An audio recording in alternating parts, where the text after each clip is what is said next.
Hi, it's me again with Corel tips and tricks, and while that other video was loading, I started playing around with it. And the clone tool is going to make it much easier, and it's still going to work and be, so once, if you haven't watched part one, you need to get part one. So I'm going to fill this in with our blue that we've been using. And I am going to clone it.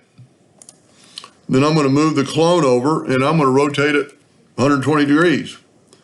Then I'm going to hit the plus key on the keyboard again. I'm going to move it over, rotate it 240 degrees. So now we can bring these in, and they'll be at the pretty much the right, well, they are on the right angle, but it'll snap to, we don't have to, let me get in a little bit closer. We don't have to interactive fill tool yet, but we're going to bring this in and have it snap to right there.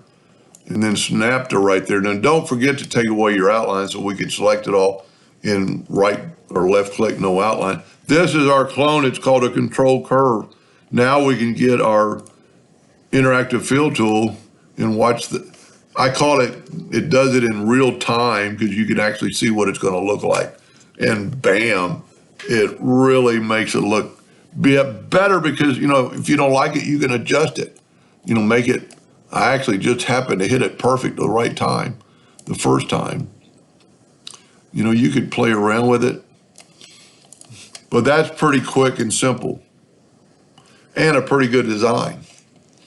I hope that helped. Thank you for watching.